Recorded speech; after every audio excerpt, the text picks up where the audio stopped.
What is going on, my broskiis? My name is Toadskin. I'm back again, here to bring you guys yet another One Piece Treasure Cruise video. And in today's video, it is a little bit strange because we just had a raid boss at the start of the week and we are getting another new raid boss at the end of the week this Thursday/Friday. So this is insane. We are getting the BOA Hancock raid boss. Honestly, I did not think we were going to be getting this raid boss for a decently long time, just until at least we got Nightmare Luffy, because Nightmare Luffy is a character that we don't have on Global and he helps considerably against the BOA Hancock raid. And I just find it a little bit strange that we are getting the Hancock raid literally like 5 days after we got the Grand Tesoro, the Guild Tesoro raid boss. So anyways guys, in this video I'm going to be breaking down how to beat it, the unit itself, and specific teams that you guys can build or can potentially build in order to beat this raid boss. So without further ado, let's get straight into the video. So first of all, let's start breaking down this unit piece by piece. So we have right here Empress BOA Hancock, captain of the Kuja Pirates. Now she is a 5-star unit that does evolve from the droppable 4-star character, and she is a Psy shooter free spirit type character, so that's actually really awesome. She fits on side teams, she fits on shooter teams, and she also fits on free spirit teams, so that is really awesome. Now let's look at her statistics. So at level 99, which is her max level, has 2055 HP, which is a little bit on the low end. She has 1378 attack, which is actually pretty decent, really high, and her recovery is 375, which is also really high as well. Now she has 50 cost like all other raid bosses, and she has 3 socket spots, so it seems like a lot of the better raid bosses have 3 socket spots, which is actually really cool. You know, guys like Aokiji and stuff like that, just like the really difficult raid bosses that are really good and really useful, usually will have 3 socket spots, which is really good to see. Now her captain ability will boost the attack and HP of free spirit characters by 2 times, so this is actually really nice. It's actually sort of similar to the character we had, Shiki, who boosts HP and attack of driven characters by 2 times, but we have Boa here who boosts it for free spirit type. So it's actually a pretty decent captain ability, honestly. You know, 2 times attack and HP is really nice. Then we go on to her special ability. Now this Boa's special ability is why this unit is actually so amazing. It is so powerful, and what it does is it will lock the chain multiplier at 2.5 times for 2 turns, and then delay all enemies for 1 turn. So what this actually means is, so if you guys know, every time you hit a perfect, it gets like added a 0.3 to your combo chain. So it goes by 0.3, then it goes up by to like 0.6, then 0.9, and it goes all the way up to like 2.5 times, which is actually really cool. So it goes up to 2.5 times after you hit all of your perfects for that turn. Now what this special does is that first attack that you do will automatically start at 2.5 times, and every hit for that combo for that turn, or for the next 2 turns really, it will stay at 2.5 times. Now, teams that really are going to benefit from this is definitely Log Luffy. So if you guys don't know what Log Luffy does, you have to hit a good, great, and then a perfect in order to get 4 times attack, or 16 times attack with a double Log Luffy. Now, the reason why this is good for that is because with regular Log Luffy, you know, you'll never reach 2.5 times that combo chain. You'll never reach it because you have to hit good, great, then perfect in order to get your attack boost. But then Boa, what she'll do is you'll automatically start at 2.5 times. So all of your characters are going to be dealing as much damage as they possibly can. So that is why Boa is a must max unit, because she just adds so much damage to your crew. You guys might not think it's that much starting off at 2.5 times chain multiplier, but it actually adds a lot, like I mean a hell of a lot of damage to your crew's overall attack damage. So highly recommend maxing this unit if you guys can farm it. It starts at 28 turns, maxes at 14 turns, so obviously you need 14 skill ups. It is going to be a little bit tricky. She is probably the hardest raid boss in all of One Piece Treasure Cruise Global currently. She's very difficult. But now let's move on to the actual breakdowns of the 5 stages of the raid boss dungeon.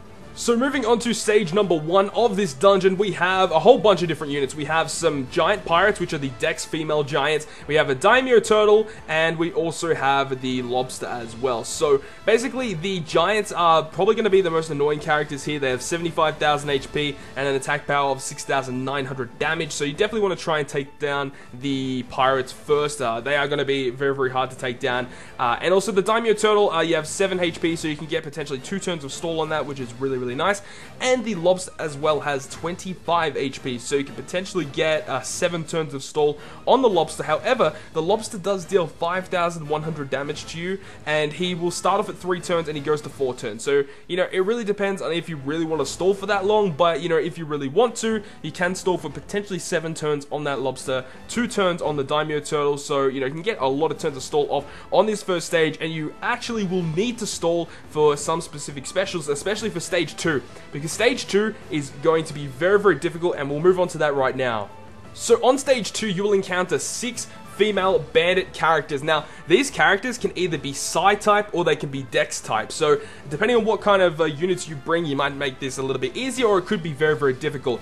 But what happens is I think they have around about 30,000 HP, something around about that, and their attack power is 3,900. But that first turn, they actually do not attack at all. What they will do is they will apply a Captain Despair on your friend captain. Now, if they do it, it's going to be for 10 turns per character that applies this special. So basically, if you do not attack at all and all of these 6 pirates get a chance to attack you, your friend captain is going to be despaired for 60 turns. Basically, I don't think you can actually come back from that. I think you're pretty much dead at that point. So you definitely have to make sure that you are taking all of these guys out in that one turn, because even if they are delayed, they will still apply the same special. So you need some sort of way to kill them all off in that first turn, otherwise you're going to be taking some Captain Despair, and that can really be bad, especially for teams that utilize a lot of HP boosters from the captain abilities, because if you guys don't know, if you're despaired and your captain ability boosts your HP, you lose all that HP. So it's going to be making it very, very hard to try and stall off for all of your specials moving on further into the dungeon. So moving on to stage number 3, there are 4 female giant characters. There is 1 at the front and there are 3 at the back. The one at the front is the more difficult one to take down, because the female one at the front will have a preemptive attack that will apply a 26 hit combo shield for 10 turns. So, meaning that you have to deal 26 hits of combo before you actually start dealing damage to this unit. So it's going to be very tricky to actually try and kill this pirate female giant off. It's going to be very, very difficult. And the front one has approximately 150,000 HP, so very, very tanky, as well as having that 26 hit combo shield. However, it does start off at a 3-turn cooldown, so you do get a little bit of breathing space there. Then the ones at the back do not have a combo shield, but they have around about 100,000 HP, and they'll attack you for around about 6,000 each time they go to attack you, and they can start off at a 1 to 3 turn cooldown. So again, you have to make sure that you are very, very careful with this room, because you might be taking a lot of damage from these female giants, and you definitely do not want to take that, especially because the final room BOA is very, very difficult, as BOA herself does a lot of damage as well.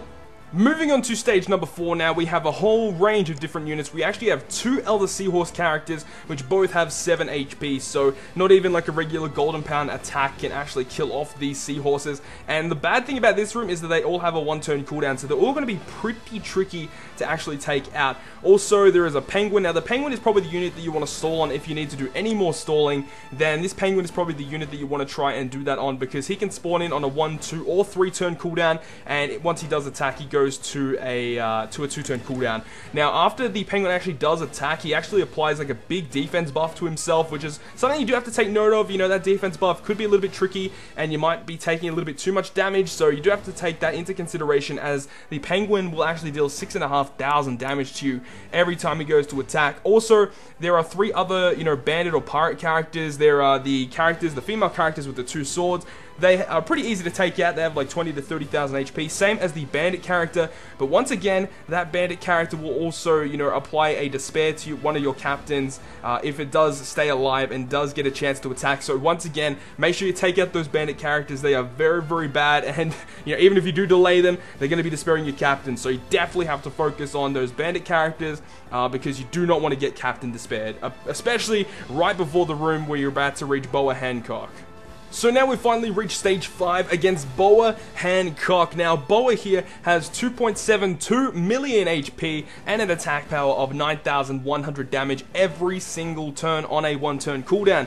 Now, BOA has no preemptive attack, but she will just basically give you a free turn of stall, because she'll activate some effect and do some talking, but she doesn't actually do anything. You just get a free turn of stall once you enter the final room against BOA Hancock. Now, what she will do every turn 1, 3, and 5, so every odd turn, she will just regularly attack and then change your crew slots to recovery, tandem, and bother orbs. So you definitely have to make sure that you have maybe some orb converters if you really want to take that into consideration as well. Orb converters might be a really good way to do that, to get rid of those orbs. Or you could use Raid Boss Kuma. Raid Boss Kuma is definitely like one of the stars of the show against this raid boss, because you can just go ahead and use his special, convert all of those ones to matching, and get a 1.75 orb boost as well. So, you know, Raid Boss Kuma, if you guys have him maxed, then he is just highly recommended because he's so good against the BOA raid.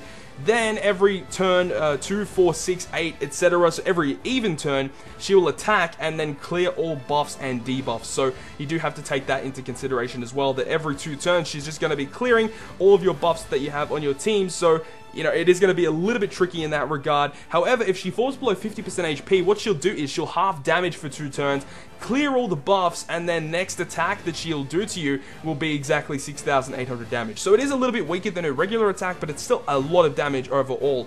Then, if she falls below 20%, she will buff her attack and defense for 11 turns. And I believe once she buffs it, she basically doubles her attack. So she's going to be attacking for 18,000 damage every turn. So you definitely do not want that to happen. And if she does go to attack you, she will actually lock your crew for 30 turns. That will basically be saying you're dead. She's going to kill you, so do not get her on a 20% HP, otherwise she will end up killing you and you will lose the run. Then, if you actually kill BOA, when she gets at 0 HP, she will revive. She recovers 25% of her overall HP, it's like 680,000 HP.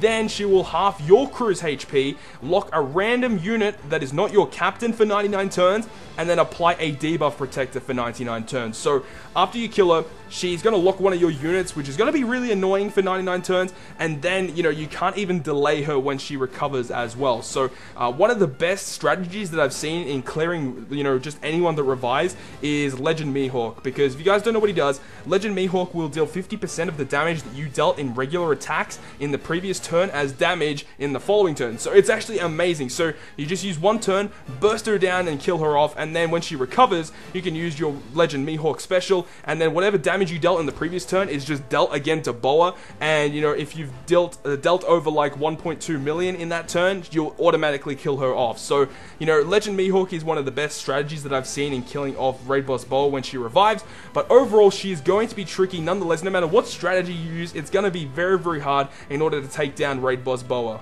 So now that we've discussed the unit itself and the actual breakdown of the stages, let's go into some different teams that you guys can potentially build in order to actually take out Raid Boss BOA. So this is one of the most common teams that I've seen in order to clear this Raid Boss, being the stock Rayleigh team. And what it is it utilizes the double Rayleigh, of course. It has Eustace Kid from Rare Recruit, Raid Boss Kuma, it has the Golden Pound Usopp, and also Aokiji. Now Aokiji can really be switched out for like pretty much any really powerful inter-unit, but what Aokiji does is his special will boost strikers, which he is himself a striker, and it's just going to be amazing for doing lots and lots of damage. So I highly recommend you know, bringing Aokiji. But if you guys have another unit that you might want to put in there, you can potentially do that, but I highly recommend putting Aokiji. Now the way that this team works is you want to try and stall on room 1 so that you can get your kid special, and then you use the kid special on stage 2 where you see all of the female bandits. You use that special there, and it will either kill them off if they're Dex characters, but if they're the Psi characters, it will bring them to reasonably low HP, and you can just do regular attacks to kill them off in that turn there. Then, you know, obviously when you reach the stage 4 where it has the 2 seahorses and the penguin and such, the 1000 Sunny special is what you will use there to just leave the penguin alive, and then you can stall on the penguin if you need be. Then when you reach the final room is you just want to try and attack, and then when your orbs get converted to tandem, block, tandem, bother, and I think it's recovery orbs, whatever, use your Raid Boss Kuma to get, you know, all of those to matching orbs, and then, you know, you'll get that really nice orb boost as well. Then you got the Aokiji special as well, which will lock those orbs and you know, give you a 1.75 boost to your strikers as well. So that is the best way that I've seen to actually kill off Raid Boss BOA, and if I had these units, this is the team that I'd be using. So if you have this team, definitely use this, especially if you have all of the skill ups and all of the levels ready for your characters. This is probably one of the best teams I've seen to kill off Raid Boss BOA. Moving on to the second team is a Sengoku team that pretty much utilizes a full team of int characters, and the way that this team works is you have just really powerful damage output with Sengoku. All of these characters on this crew here will get a 9 times attack boost, and then you have to add the ship multiplier onto that as well, but this is a really strong team. You've got Int Robin for a 2 times int boost. You have your Log Nami. So Log Nami is pretty good because she amplifies orb effectiveness by 1.5 times, and she also does 5,000 fixed damage as well. You could possibly switch this out for Mont Blanc Nolan from the Fortnite. He is actually pretty good as well. He would be a really solid replacement for the Log Nami as well. Now, that zombie character from Thriller Bark, what he does is he transfers tandem orbs into int orbs. So that is actually a pretty solid way to get some really nice matching orbs on your int characters to do lots and lots of damage to BOA. Then you also have Mr. 3 there for a really nice turn delay and will be very useful as well. Obviously, the Thousand Sunny is going to be the ship of choice as well, because that's going to help considerably in trying to clear off that 4th stage, because you know, that stage is going to be very difficult because there's lots of units on really low cooldowns, so the Thousand Sunny helps considerably in that regard. Now, this is the team that I have for you guys today, the final team I have. It is a Gear 3 and Rayleigh friend captain, and the way that it works is similar to Rayleigh itself, where, you know, if you hit 3 perfects, you activate Gear 3, and the more perfects you hit, the better that Rayleigh's captain ability will give for damage-wise, and it's very similar to the stock Rayleigh team. It's just the fact that you have Smoker there for a really nice orb boost on turn number 2 when BOA revives after she is killed off when you do the orb conversion with Kuma. So, you know, you'll still have all your orbs ready because of our Kiji special, and also our Kiji is really good for this as well, because both Smoker and our Kiji, and also Kid as well, but mainly Smoker and our Kiji, being int striker characters, will get a massive boost from that. So those are going to be really awesome in this team in particular. Honestly, this team has probably the best damage output, but you don't have any delayers, so it's going to be very difficult. You have to be very careful with your health. You have to take quite a lot of notice into your health and how it's going throughout the dungeon, because you do have to stall for specials, but you do have to make sure that you can at least take 1 attack from BOA, otherwise you're not going to be able to actually survive. So you do have to take that into consideration. It could be very difficult with this team, but if you manage your health correctly and you actually get to the final room and you can take an attack from BOA and you hit your perfects, then this team will be absolutely phenomenal against Raid Boss BOA. So that is going to conclude yet another One Piece Treasure Cruise video. I hope you guys have enjoyed today's video, and if you guys did enjoy it, make sure to smack the like button down below. And if you want to stay up to date with all the content I post on my channel, including more One Piece Treasure Cruise content, make sure to hit the subscribe button down below. But other than that, guys, I will see you guys within the next video.